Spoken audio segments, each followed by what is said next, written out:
여러분 혹시 비트코인에 대해서 들어보셨겠죠? 혹시 모르겠어요. 하시는 분이 있는지 모르겠습니다. 2009년도에 발행된 이제 가상화폐인데 이게 몇 년 전에 엄청 세계적으로 열풍이었죠. 우리나라에도 굉장히 열풍이었어요. 왜냐하면 이거 사면 인생 역정된다. 그래가지고 막 너도 나도 막 맞죠? 돈을 막 끌어모으고 막 이렇게 사는 이제 열풍이 일어났었습니다. 여러분 저는 사실은 이 비트코인에 관심이 전혀 없어요. 그래서 이거에 대해서 제가 아무런 정보가 없습니다. 그래서 드릴 말씀이 없는데 신문을 통해서 제가 읽은 흥미로운 기사를 하나 여러분께 좀 소개해 드리고 싶어요. 미국 샌프란시스코에 이 스테판 토마스라는 사람이 있는데요.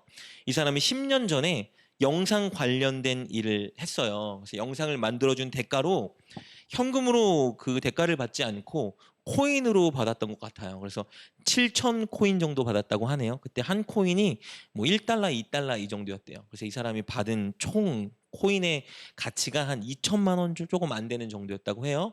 그래서 이것을 받고 그때는 이제 코인의 붐이 일어나지 않았기 때문에 그냥 잘 저장해 둬라. 그럼 언젠가는 이제 좀 목돈처럼 대박이 날 수도 있으니까 가지고 있어라라는 말을 듣고 이 스테판 토마스라는 사람이 받은 이 비트코인을 전자지갑에 넣어놨대요. 전자지갑이 전 뭔지 모르겠어요. 안에서 뭐 컴퓨터든지 핸드폰에 보이지 않는 가상화폐를 넣어놓을 수 있는 이런 전자지갑이 있나 봐요. 몇 년 동안 이제 이 받은 코인에 대해서 잊고 살았는데 이 어느 날부터 이제 코인 열풍이 막 불기 시작한 거예요. 막 인터넷, 뉴스 막 코인이 난리가 났었죠. 너도 나도 막 코인 사겠다고 앞다투고 막 난리가 난 겁니다. 그래서 그 값이 천정부지로 치솟았죠. 이 사람이 어느 날 문득 생각된 거예요. 아, 내가 예전에 7천 비트를 받았는데 전자지갑에 넣어놨는데 가지고 있는 게 얼마나 올랐을까 궁금해서 가지고 있는 자신의 비트코인을 몇 년 만에 처음으로 들어가서 값어치를 환산해 봤는데 이 두 눈을 의심하지 않을 수가 없었습니다. 왜냐하면 그가 가지고 있는 비트코인의 값이요 2,600억까지 올라 있었대요. 그러니까 10년 사이에 벼락부자가 된 거예요. 2,600억이 자기 수중에 들어온 거예요. 영상 하나 만들어주고. 근데 이제 마냥 행복할 수 없는 일이 발생했는데요. 암호를 잊었대요. 이 전자지갑에서 비트코인을 찾으려면 비밀번호 8자리를 입력해야 된다 하더라고요. 맞나요? 대답하시는 분 하는 분이에요. 8자리를 입력해야 되는데 암호 적어놓은 그 8자리 종이를 잃어버렸나 봐요. 이 숫자만 입력하는 게 아닌가 봐요. 이 문제는 뭐냐면요. 비밀번호를 이제 눌렀을 때 오류가 10번 나면요. 이 전자지갑 내장된 이 하드디스크가 드라이브를 완전히 암호화시킨대요. 쉽게 말하면 10번 오류 나면 다시는 못 찾는 거예요. 그래서 이 토마스라는 사람이 8번까지 지금 눌렀는데 오류가 나서 2번 기회가 남았죠. 누르지 못하고 있대요. 왜냐면 다 아예 날릴까봐. 그래서 지금 어떻게 이거를 찾아낼 수 있을까 고민하고 있다고 합니다. 그래서 이 사람이 인터넷에 올렸더니 막 수많은 해킹 사람들이 이거 찾게 해줄 테니까 10%만 나에게 줘라. 뭐 이런 일이 지금 발생하고 있다고 하네요. 그 암호화폐 분석 업체 채널리스트라는 곳이 있는데요. 그들이 이제 조사한 바에 따르면 현재 이 비밀번호를 잃어버려서 비트코인을 찾지 못하고 있는 금액이 32조 4천억이라고 합니다. 그러니까 32조 4천억을 까먹어서 못 찾고 그냥 아예 날릴 수 있는 돈이 공중에 떠 있다라고 말을 해요. 여러분이 이 이야기를 들으면서 무슨 생각이 드시나요? 아깝다 이런 생각하시거나 나도 해야 되겠다 여러분 생각하시면 회개하세요. 알겠죠 여러분? 아쉬워할 필요가 없습니다. 여러분 왜냐하면요 우리에게 우리 인생을 진짜 대박 나게 하는 만들 수 있는 기회가 주어져 있기 때문입니다. 그런데 그것은 비트코인 같은 것이 아니에요. 여러분 비트코인, 뭐 주식, 복권, 로또 여러분 이런 것에 희망을 두지 마십시오. 왜냐하면요 그런 것들에 희망을 두고 투자하는 것이 성경에서 말하는 건강한 방법이 아니기 때문입니다. 여러분 우리를 진짜 변화시키고 우리 인생을 진짜 찬란하게 만들 수 있는 분은 하나님이세요. 여러분과 저의 인생을 대박나게 만들 수 있는 분이 하나님이시고요. 나만 아니라 내 가족과 주변을 진짜 행복하게 만들 수 있는 분이 하나님이세요. 그래서 여러분 우리는 희망을 하나님께 두어야 합니다. 날마다 하나님께 희망을 둔다면 진짜 저와 여러분의 인생은 대박나는 인생이 될 것입니다. 여러분 그렇다면 어떻게 하나님께 희망을 둘 수 있을까? 그것이 바로 기도예요. 여러분 날마다 올바른 기도로 하나님께 나아갈 때 우리는 날마다 비트코인이나 주식 같은 것에 투자하는 것과는 비교할 수 없는 엄청난 영광과 기쁨을 맛보는 그날을 마주하게 될 것입니다. 그런데 올바른 기도로 나아가기 위해서 여러분 그 기도의 문을 여는 암호가 필요해요. 아까 말씀드렸죠. 비트코인 여러분 전자지갑에 있는 내 코인을 찾기 위해서는요. 비밀번호 8자리를 입력해야 된대요. 근데 하나님께 응답받는 기도, 진짜 우리 인생을 바꾸는 기도를 하기 위해선 우리가 기도를 시작할 때 암호를 입력해야 된다라고 오늘 성경에 말해주고 있어요. 근데 그 암호는 손으로 코드를 입력하는 암호가 아니라 목소리로 말로 하는 암호예요. 마치 주문 외우는 것처럼. 여러분 혹시 알리바바와 40인의 도둑 이야기 아시는지 모르겠어요. 알리바바가 금은보화가 가득한 동굴의 문을 열기 위해서 어떻게 했죠? 열려라 참깨 라고 외칠 때 동굴문이 열렸잖아요. 우리도 하나님께 기도할 때 한 가지 이 주문을 온전히 외쳐야 진짜 영적인 문이 열립니다. 오늘 그 주문이 무엇인지 여러분과 나누고자 하는데요.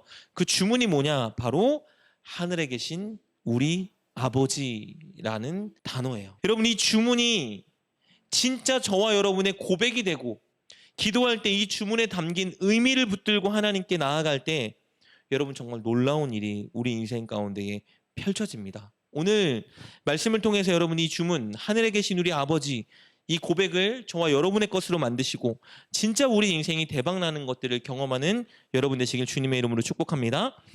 여러분 역사상 늘 응답받는 기도를 했던 최고의 기도의 달인이 있었어요. 그분은 예수님입니다. 예수님은 늘 기도하셨죠? 늘 응답받으셨어요. 늘 기도로 역사를 일으키셨어요. 그 예수님이 어떻게 기도해야 되는지, 무엇을 기도해야 되는지 우리에게 가르쳐주고 있는 거예요. 지난 시간에 우리가 나눈 건 뭐였죠? 어떻게 기도해야 되는지에 대해서 나눴었어요. 마태복음 6장 6절 말씀이었죠. 기도할 때 골방에 들어가 문을 닫고 은밀한 중에 계신 내 아버지께 기도하라 라고 말했죠. 기도의 태도예요. 하나님 외에 우리의 생각과 마음을 빼앗을 수 있는 모든 것을 다 단절하고 하나님께만 집중해서 내 마음 속에 있는 이 모든 것들을 하나님께 다 털어놓으라는 거예요. 이런 자세로 하나님께 기도할 때 은밀한 중에 들으시고 보신 하나님께서 응답해 주신다 예수님이 약속해 주셨어요. 오늘부터 우리가 나눌 본문은요. 그 골방 안에서 우리를 괴롭히고 혼란시키고 우리의 마음을 빼앗는 모든 요소도 다 단절하고 하나님만 바라봅니다. 이 자세로 하나님께 기도할 때 무엇을 놓고 기도해야 되는지에 대해서 말씀해 주시는데 그것이 바로 주기도문이에요. 주기도문. 우리가 무엇을 하나님 간구할까요? 예수님 어떤 기도로 하나님께 나아가야 될까요? 라고 물어볼 때 예수님이 말씀해 주신 거예요. 이렇게 기도하라 라고 말씀하신 게 주기도문입니다. 여러분 저와 여러분 인생에 골방이 꼭 있어야 돼요. 여러 외부 요소에 방해받지 않고 핸드폰마저도 덮어두고 진짜 하나님께만 기도하겠습니다. 하나님의 음성을 듣겠습니다. 하나님께 내 마음을 쏟아놓겠습니다 하는 골방이 먼저 만들어져야 돼요. 그 골방이 새벽 예배일 수도 있고 아니면 새벽 예배를 못 나온다면 여러분 어떻게 하든지 하나님께 집중해서 기도할 수 있는 시간을 만들어야 됩니다. 그렇게 하나님께만 집중할 수 있는 골방을 여러분 만드신 후에 주기도문에 들어가는 거예요. 그러면 역사가 일어납니다. 기적이 일어나고요. 우리 인생에 대박이 일어나는 거예요. 그런데 주기도문 시작을 어떻게 하라고 말씀하십니까? 하늘에 계신 우리 아버지로 시작하래요. 여러분 이게 바로 기도의 문을 여는 암호예요. 키입니다. 여러분 이 하늘에 계신 우리 아버지라는 고백에 성공해야 그 다음에 우리가 하나님께 기도하는 모든 기도 제목이 응답받을 수 있는 거예요. 사실은 다른 기도를 하지 않아도 하늘에 계신 우리 아버지 이 외침만 제대로 성공해도 우리는 이미 사실 모든 문제를 다 해결받은 것과 다름없어요. 왜냐하면요. 하늘에 계신 우리 아버지라는 이 외침은요. 내가 지금 기도하는 내 기도를 듣고 있는 이 하나님이 어떤 분인지 안다는 고백이고요. 그분과 나와 어떤 관계에 있는지 안다는 고백이고 내가 진짜 그분을 신뢰한다는 고백이기 때문에 여러분이 하늘에 계신 우리 아버지라는 고백만 성공해도 우리는 성공한 거예요. 그냥 이 고백을 진심으로 이 고백 안에 담긴 뜻을 여러분이 생각하면서 하나님께 외치면 여러분 인생은 대박 나는 겁니다. 그렇다면 여러분이 하늘에 계신 우리 아버지가 가진 의미가 무엇인지 오늘 간략하게 살펴보도록 하겠습니다. 첫 번째, 하늘에 계신 이 의미를 알아야 되겠죠. 왜 하늘에 계실까요? 여러분, 하나님은 하늘에만 계시나요? 하나님 여기 계시잖아요. 우리 마음에 계시고 모든 곳에 다 계신 분이 하나님이에요. 근데 왜 하늘에 계신 우리 아버지라고 할까? 여러분, 이것은요 공간적인 하늘의 의미만을 말하는 것이 아니에요. 여러분, 히브리 사람들은요 당시에 하늘이라고 인식하면 그냥 눈에 보이는 이 공간이라고만 생각하지 않았어요. 당시 사실 히브리 사람들은요 하늘이 세 개의 층으로 나눠져 있다고 생각했거든요. 우리 눈으로 보이는 이 대기권, 구름이 떠 있는 하늘, 그리고 그 너머 해와 달과 별이 있는 우주, 그리고 그 너머 하나님이 계신, 천사가 하나님께 수중 들고 있는 그 진짜 천상 하나님의 나라가 있다라고 생각했어요. 여기서 말하는 하늘에 계신이라는 의미는 무엇이냐면요, 하나님이 바로 그곳, 그 천상에서 다 내려다보시고 모든 것을 통치하시고 모든 것을 조정하시고 모든 것을 결정하시고 회의하시고 심판하는 그곳이 있는데 하나님이 그곳에 있다라고 말하고 있는 거예요. 자, 쉽게 말하면 무슨 말이냐면요, 하나님이 다 다스리고 다 주관하고 전지전능한 분이다라는 걸 의미하고 있는 거예요. 그러니까 하늘에 계신 우리 아버지 할 때 이 하늘에 계신의 의미는 무엇이냐면요, 전지전능하신 통치자, 주권자, 하나님이라는 의미를 갖고 있는 거예요. 온 세상을 다 다스리시고 통치하시고 모든 계획을 가지고 계시며 계획대로 인도하시고 불가능이 없으신 하나님이라는 의미인 거예요. 그렇다면 여러분, 예수님이 기도할 때 하늘에 계신 하나님이라고 시작하라는 말은 무엇을 의미할까요? 우리가 기도할 때 한 가지 믿음을 가지고 기도를 시작해야 된다는 의미예요. 어떤 믿음이요? 하나님은 불가능이 없는 전지전능하신 분이라는 믿음을 가지고 우리가 기도해야 한다는 것입니다. 불가능이 없으신 분, 내가 기도할 때 다 들으시는 분, 하나님 뜻에 맞다면 모든 걸 다 행하실 수 있는 그분 앞에 그 믿음을 가지고 여러분 기도해야 한다는 거예요. 여러분, 이 믿음을 가지고 기도하는 것과요, 믿음을 갖지 않고 기도하는 것에는 엄청난 차이가 있습니다. 여러분, 진짜 하나님이 내 기도 듣고 들어줄 수 있는 분이라는 믿음이 있다면 여러분, 기도가 얼마나 간절하게 나오겠어요. 우리가 이 믿음을 가지고 기도한다면 여러분, 기도한 후에 염려와 걱정, 근심에 얽매이지 않을 수 있어요. 왜요? 하나님 전지전능하신 분인데, 다 가능한 분인데, 내가 오늘 그 하나님께 다 털어놓고 하나님 도와주세요 간구했는데, 그럼 하나님이 분명히 도와주실 텐데 이전처럼 염려하고 걱정하고 근심에 얽매이지 않을 수가 있는 것이죠. 그러니까 하늘에 계신 하나님께 기도한다는 건 뭐예요? 내 모든 짐을 다 하나님께 맡길 수 있다라는 거예요. 하나님께 맡겼으니까, 기도했으니까 하나님이 들어주시겠지, 좋은 쪽으로 가장 선한 길로 인도해 주시겠지라는 마음이 있는 겁니다. 그리고 모든 것이 가능한 분이니까 문제가 생기면 여러분, 하나님을 먼저 찾겠죠. 하나님 다 가능한 분인데 문제가 있으면 사람을 찾고 세상의 방식을 찾고 절망하고 낙심하는 것이 아니라, 아니 하늘에 계신 하나님, 다 가능하신 하나님인데 문제 있으면 그분께 나오죠. 여러분, 낙심하고 슬퍼하고 눈물 흘리는 것이 아니라 뭐 하는 거예요? 하나님께 먼저 나올 수밖에 없는 거예요. 왜? 다 가능한 분인데 여러분, 내 문제, 내 아픔, 내 어려움, 누구도 해결해 줄 수 없는 이 문제 하나님 다 할 수 있는 분인데, 그럼 여러분이 믿음이 있다면 우리가 어떻게 할까요? 하나님께 무조건 나오겠죠.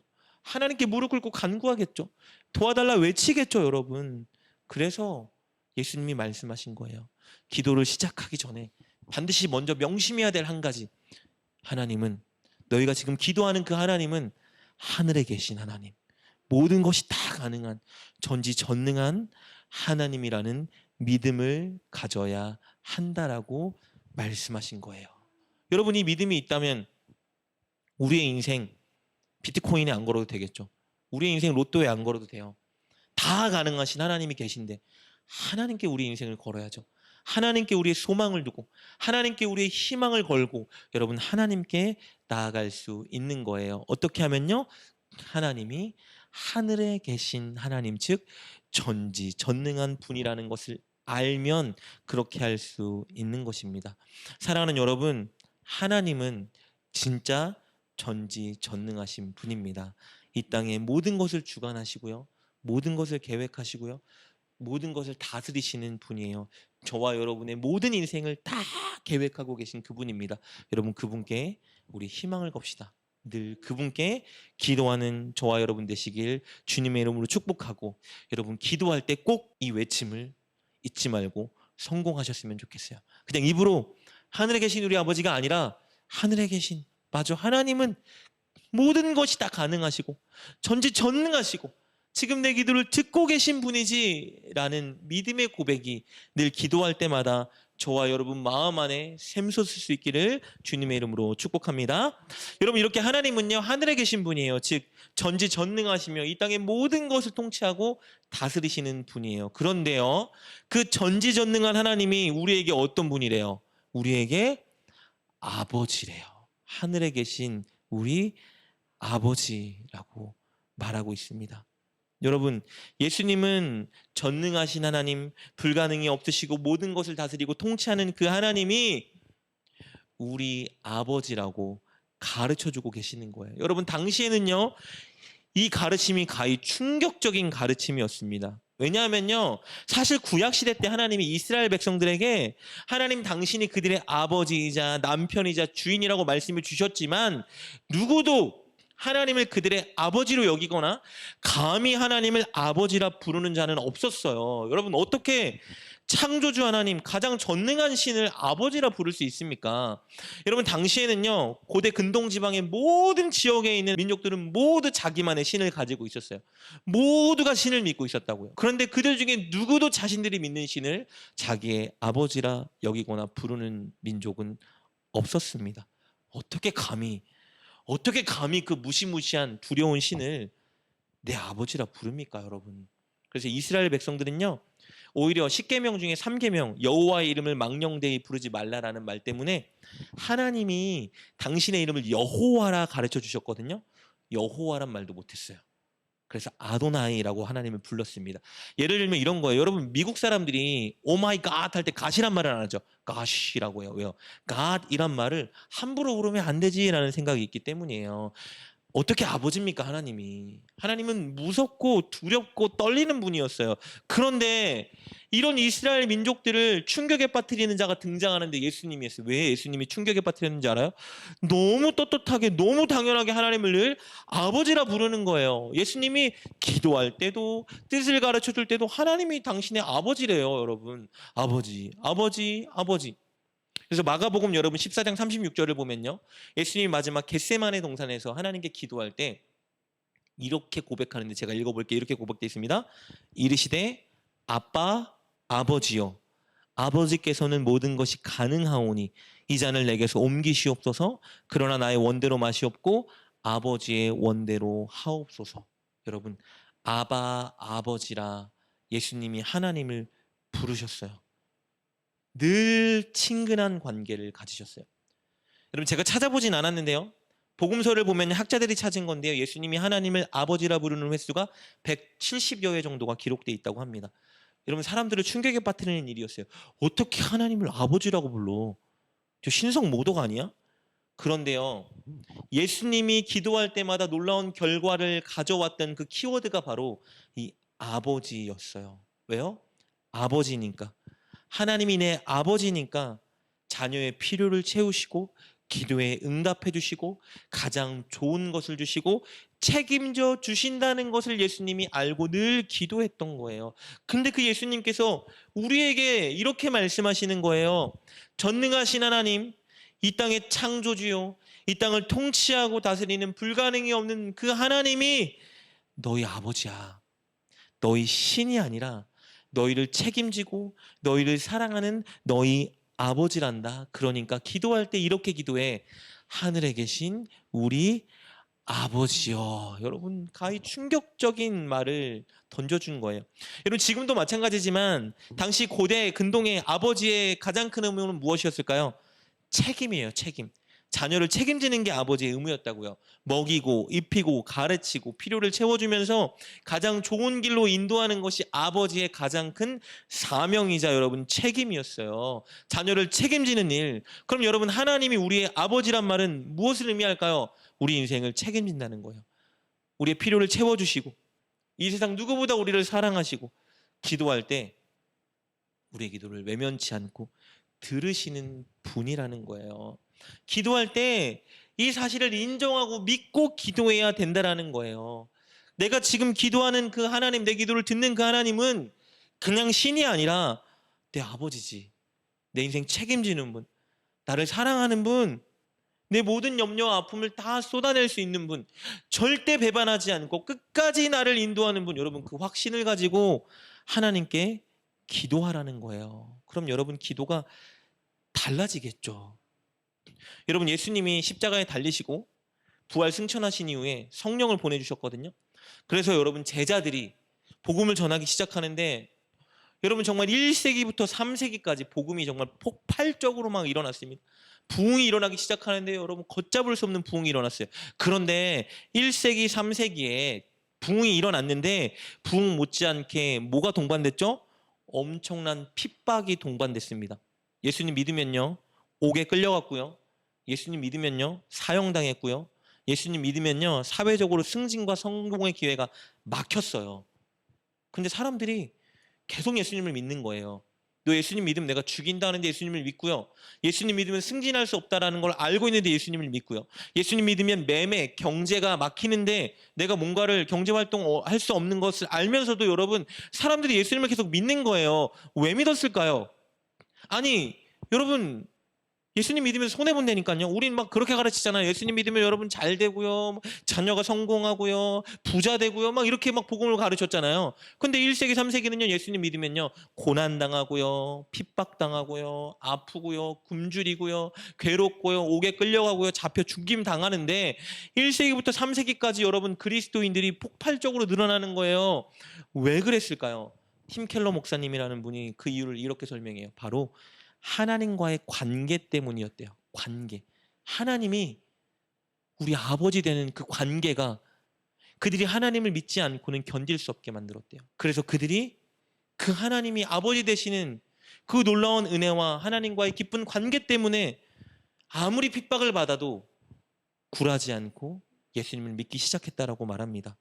여러분, 이것을 누리고 경험하는 자는 여러분 하나님께 늘 기도하고 하나님께 매달릴 수밖에 없는 거예요. 하나님은 그냥 신이 아니라 우리 아버지 되십니다. 어느 정도 우리를 사랑하시는 분이에요? 우리를 살리기 위해서 십자가에 독생자의 목숨을 내어놓으신 아버지세요. 즉 우리를 위해 당신의 목숨을 내어주신 거예요. 이렇게 세상 무엇보다 우리를 사랑하는 그분, 천국 가는 그날까지 우리를 책임진다고 말씀하시는 그분이 우리가 기도하는, 우리의 기도를 들으시는 그분, 하나님 아버지라는 것입니다. 여러분, 이 사실을 붙들고 기도해야 되는 거예요. 기도할 때 그냥 기도하는 게 아니라 하나님, 전능하신 하나님, 불가능이 없으시고 내가 기도할 때 들으시고 역사할 수 있는 하나님, 그리고 내 아버지 하나님, 나를 가장 사랑하시고 좋은 길로 인도하길 원하시는 아버지 하나님, 여러분이 믿음을 가지고 하나님께 기도하며 나아갈 때에 역사가 일어난다라고 예수님이 말씀해주고 계시는 겁니다. 하나님이 여러분의 아버지 되십니다. 여러분 인생을 책임지고 여러분을 가장 사랑하는 분이라는 믿음을 가지고 날마다 하나님께 기도하는 여러분 되시길 주님의 이름으로 축복합니다. 여러분, 근데 끝으로요, 이 우리가 외쳐야 되는 이 암호가 여기서 끝나지 않죠. 하늘에 계신 아버지긴 아버지인데 누구 아버지입니까? 우리 아버지. 나만의 아버지가 아니라 우리 아버지라고 말씀하세요. 응답받는 기도, 하나님 마음을 움직이는 기도의 비결은 바로 이것이에요. 우리 아버지라는 것을 붙들고 기도해야 합니다. 여러분, 하나님은요, 나 혼자만 구원받길 원치 않으세요. 나 혼자만 성공하고 나 혼자만 잘 되고 나 혼자만 천국 가길 원치 않으신다고요. 하나님은 우리가 다 잘 되고 우리가 다 행복하고 우리가 다 구원받길 원하시는 거예요. 우리가 예수님을 믿는 순간, 하나님의 자녀가 되는 순간 우리에게는 한 가지 변화가 생기는 거예요. 어떤 변화가 생기는 거예요? 나한테 형제와 자매가 많이 생기는 거예요. 한 교회 안에 하나님이 묶어주셨다는 것은요, 여기 있는 한 사람 한 사람이 내 마음에 들건 안 든건 여러분 다 나의 형제요 자매가 되었다는 것을 인식해야 한다는 것을 의미합니다. 여러분, 형제와 자매를 내가 선택하는 사람이 어디 있어요? 내 자의로 형제와 자매를 선택하지 않습니다. 태어났더니 부모가 낳았기에 내 형제 자매가 있는 거예요. 그럼 마찬가지예요. 한 교회 안에 들어왔다라는 거는, 그리스도인이 되었다는 것은요, 내 마음에 들고 마음에 안 들고 내가 선택하고 말고가 아니에요. 내가 어떤 교회든 교회에 들어왔다는 건 이제 내 성격과 안 맞고 내 마음에 안 들고 여러분 조금 달라도 내 형제요 자매가 되었다는 거예요. 그럼 어떻게 해야 돼요? 그들을 품고 그들을 위해 기도하는 자리에 서야 된다는 것을 의미합니다. 여러분, 예수님의 12제자가요, 예수님이 십자가에 달려 죽는 그 전날까지 뭐 했는지 알아요? 누가 더 큰 자가 될 건지 싸우고 있었어요. 야, 예수님이 진짜 이 땅을 딱 통치하는 가장 높은 자리에 서면 내가 넘버 2가 될 거야. 너네보단 내가 낫지. 이렇게 싸우고 있었다고요. 그래서 예수님이 여러분 뭐라고 말씀하십니까? 유언할 때 뭐라고 말씀하세요? 마지막에 서로 사랑하라고 말하죠. 예수님의 유언은 서로 사랑하는 거였어요. 너희 서로 사랑해라. 다투지 말고 누가 더 높은 자리에 서고 누가 더 잘 나가고 이게 중요한 게 아니라 너희 서로 사랑해라. 어떻게 해요? 내가 너희를 사랑한 것 같이 너희가 서로 사랑하는 것, 그게 바로 나의 계명이다라고 말해요. 여러분, 부모님이 자녀들에게 가장 원하는 게 뭐죠? 자녀들이 서로 사랑하고 서로 힘이 되어주는 거예요. 자녀들이 진짜 연합할 때 부모가 이 세상을 마감할 때 편히 눈 감을 수 있지 않겠습니까? 자녀가 서로 사랑하지 못하고 챙기지 못하고 미워하고 다투고 남처럼 지내면 여러분, 부모가 어찌 편하게 눈을 감을 수 있겠습니까? 예수님은 제자들에게 말씀하셨어요. 내가 너희 사랑한 것 같이 너희 서로 사랑하면 돼. 그거면 족하다라고 여러분 말씀하셨다고요. 12제자가 왜 서로 사랑 못했을까요? 당연해요. 자라온 환경이 너무 달랐고요. 여러분, 자라온 배경이 너무 달랐고요. 성격도 너무 달랐어요. 직업도 달랐죠. 어떻게 하나가 됩니까? 그런데 예수님 말씀하시는 거예요. 하나 돼야 된대요. 하나가 돼야 된대요. 요한복음 13장 35절 말씀 보면 이렇게 말씀하세요. 너희가 서로 사랑하면 이로써 모든 사람이 너희가 내 제자인 줄 알리라. 예수님의 제자, 예수님 믿는 사람이라는 증거는 뭐가 돼야 된다는 거예요? 우리가 서로 사랑하는 거예요. 그러면 우리가 예수님의 제자고 예수님을 믿는 사람이라는 증거가 된다라고 말씀하고 계시는 겁니다. 가장 믿음 좋은 사람이 누군지 아세요? 기도 많이 하고 헌금 많이 하는 사람이 가장 믿음이 좋은 사람이 아니에요. 가장 믿음이 좋은 사람은요, 교회 안에 있는 성도들을 서로 사랑하기 위해 애쓰는 사람이 가장 믿음이 좋은 사람이에요. 내 거 나눠주고 섬기고 품어주고 연합하고 아끼고, 그게 진짜 성숙한 마음과 믿음을 가진 그리스도인입니다. 그런데 어떻게 그렇게 할 수 있죠? 여러분, 어떻게 서로 사랑해요? 다 다른데 어떻게 사랑합니까? 기도해요. 기도하면요 사랑할 수 있어요. 기도하면 기도하는 사람을 향한 마음이 생기고 관심이 가고 사랑하게 됩니다. 그래서 기도하라고 말씀해주고 계시는 거예요. 여러분, 기도의 시작을 뭐라고 하라고 말씀하십니까? 하늘에 계신 우리 아버지라는 걸 명심하고 기도하라는 거예요. 여러분, 앞으로 주기도문을 살펴보겠지만요, 주기도문의 모든 기도는 다 뭔지 아세요? 우리예요. 우리.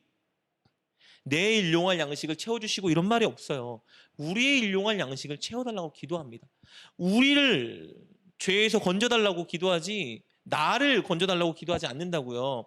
예수님이 원하는 기도는요, 우리를 위한 기도예요. 우리의 기도예요. 여러분, 그렇다면요, 우리가 기도할 때 하늘에 계신 우리 아버지라고 고백하며 시작한다는 것은 무슨 의미일까요? 내가 이런 믿음과 결단을 가지고 기도해야 된다는 거예요. 첫째, 하나님은 불가능이 없는 전지전능하신 분입니다. 모든 것이 가능한 하나님께 맡기고 기대하는 마음으로 기도하겠습니다. 둘째, 하나님 내 아버지 되시죠. 가장 좋은 건 예비하고 계시고 나를 사랑하시고 가장 좋은 것 주실 분, 그거 믿고 하나님 기도하겠습니다. 셋째, 하나님 내 교회 안에 붙여주신 내 형제 자매, 하나님 내가 진짜 더 사랑하고 한 운명 공동체, 한 몸 공동체로 여기고 그들을 섬기고 아끼고 그들을 위해 기도하겠습니다. 여러분, 이 고백으로 하나님께 나아가는 거예요. 이렇게 결단하고 기도하는데 하나님이 어떻게 기도를 안 들어주십니까? 여러분, 이런 마음으로 하나님을 외치는데 하나님 어떻게 기도 안 들어주세요? 제가 하나님이라면 막 부어주고 싶을 것 같아요.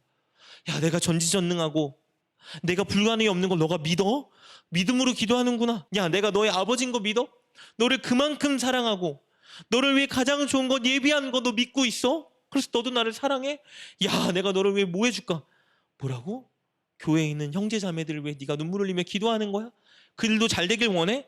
너만 잘 되는 것이 아니라 그들 다 잘 되게 해달라고? 야, 너 정말 나의 마음을 가졌구나. 내가 견딜 수가 없다. 너에게 부어줄게. 여러분, 저 같으면 그럴 것 같아요. 하나님 그러지 않겠습니까? 그래서 기도의 가장 중요한 시작은 하늘에 계신 우리 아버지라는 이 고백이 진짜 저와 여러분 안에 의미를 기억하고 믿고 하나님께 온전히 내어 맡기고 고백할 때, 여러분, 하나님은 우리 인생이 대박나게 하시고 마음껏 부어주는 역사를 우리가 경험하게 되는 것입니다. 여러분, 이 기도의 시작, 예수님이 우리에게 가르쳐 주셨습니다. 기도의 달인이요, 늘 기도의 응답을 받으시고 기도로 역사를 일으키는 그 예수님께서 여러분 우리에게 말씀하세요. 하늘에 계신 우리 아버지, 이 고백을 성공해야 한다라고 말씀해주고 계십니다. 여러분, 하나님은 전지전능하신 분입니다. 불가능이 없으세요. 여러분, 그 하나님께 여러분의 모든 짐을 다 맡기십시오. 여러분의 인생을 걸고 여러분의 소망을 하나님께 두세요. 불가능이 없으신 그분이 여러분 인생을 가장 찬란한 길로 인도하실 것입니다. 여러분, 하나님은 여러분의 아버지 되세요. 여러분을 가장 사랑하시고 여러분 인생을 책임지실 분입니다. 여러분, 그분께 여러분 인생을 맡기고 더 친밀하게 그분께 나아가는 여러분 되셨으면 좋겠어요. 그리고 여러분 마음에 들지 않던 교회 안에 보내준 한 사람 한 사람은 여러분의 형제요, 여러분의 자매예요. 여러분이 함께 마음에 새기고 어깨에 짊어지고 기도할 때마다 같이 끌고 가야 되는 여러분 한 공동체입니다. 여러분 잊지 말고 여러분 형제 자매를 위해 늘 기도하는 자리에 섰으면 좋겠습니다. 여러분의 기도를 할 때마다 여러분의 기도는 여러분만의 기도가 되면 안 되고요, 내 교회 안에 있는 한 사람 한 사람을 향한 공동의 기도가 돼야 합니다. 그럴 때 하나님은 여러분에게 역사하실 거예요. 오늘 이 시간 기도할 때 우리 이렇게 좀 하나님께 결단했으면 좋겠습니다. 하나님, 혹시나 제가 기도할 때 믿음이 없었다면, 하나님 불가능이 없으시고 전지전능한 분이라는 것을 믿지 못하고 기대하지 못하고 기도했다면 나를 용서해 주시옵소서. 하나님, 내가 기도할 때 하나님은 내 인생을 책임지는 나의 아버지라는 사실을 잊고 기도했다라면 하나님 용서해 주시고, 이제는 그 좋은 하나님 앞에 간절함과 친밀함으로 기도하는 내가 되게 하여 주시옵소서. 하나님, 내가 기도할 때에 나에게 보내주신 형제요 자매를 나의 형제요 자매로 인정하지 않고 나의 기도만 하는 이기적인 자리에 내가 섰다라면 하나님 나를 용서해 주시고, 하나님 앞으로 하나님 내가 기도할 때마다 하나님 찾을 때마다 내 교회 성도들을 사람 한 사람을 내 마음에 새기고 그들을 위해 함께 기도하며 나아가겠습니다.